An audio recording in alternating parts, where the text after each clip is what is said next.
This is my video journal for gender-based violence against Syrian refugee women in Turkey. And to start, I will just read off a few of the facts and the data that is presented in this reading.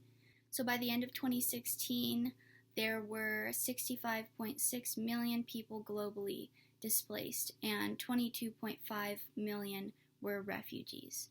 I think this is important because without knowing how many people there are that are experiencing these issues, we can't really make it known that this is a great issue that needs to be addressed. There are 3,600,000 registered Syrian refugees in Turkey. In America, and I assume other places, refugees are seen as people who think that life might just be a little bit better on the other side. One of the main things to educate people about is that it really isn't a choice, and a lot of the time their livelihood, their children, their families are all at stake, and really they are just trying to be resilient and keep their family and themselves alive.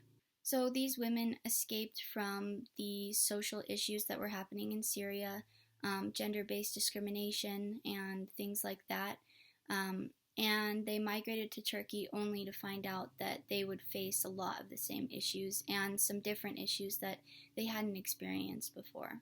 Obviously, sexual violence is a huge problem, and when I say this, I'm talking about a multitude of things, but for example, I'll just note, physical and sexual assault, sexual exploitation, and forcing them into prostitution. 69.3% of refugee women experience sexual violence since their arrival in the European Union, and I think this just shows us that these are vulnerable people at the time, and they've taken a lot of courage to go ahead and migrate somewhere.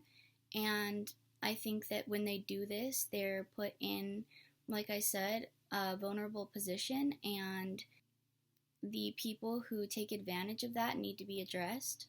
Another issue that is being experienced by these Syrian refugee women is early marriage.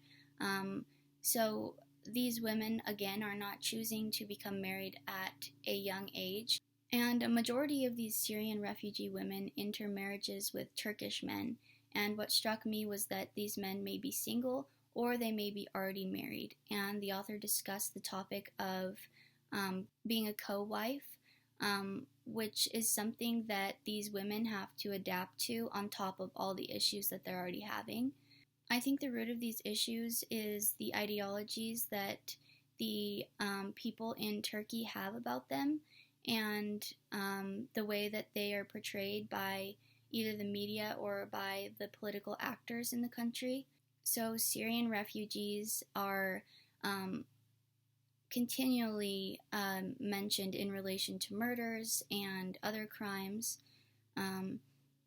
They are showed as responsible for a number of people employed in the country, and therefore they're seen as a threat to the economy. And then on top of all that, the people in Turkey recognize that there is tension between them and these refugees, and they put the blame of this tension on the refugees, and they think that in general these Syrian refugees are a threat to the demographic makeup of their country. So it's kind of a us versus them mentality. This is the kind of fear-mongering that makes people discriminate and makes people come up with excuses for their behavior. From reading this, my opinion on what needs to happen is that there's a huge problem with many of these women are unaware that they can claim refugee status, and even if they are aware, there's a lot of barriers that keep them from doing so. And also, a lot of the times, they're just unwilling to talk about their experiences and their suffering because it's difficult for them. There are very little studies based on Syrian refugees done by Turkish scholars, and there are an even smaller number of studies done on gender-based violence in Turkey. When you talk to these Syrian refugee women, you find that they mostly feel like there is a lack of authority that they can go to when these things happen to them, and they just in general don't feel protected, and they don't feel like they have the voice to speak up. And this isn't just because they're scared, it's because there are a lot of forces that keep these women silent, and their sexual assault and other acts of gender-based violence is seen as sort of taboo, and it's not something that people want to talk about. And without talking about it, we can't really make change. So in the end, I think there needs to be more discourse surrounding it. It can't just be something that these Syrian refugee women keep inside.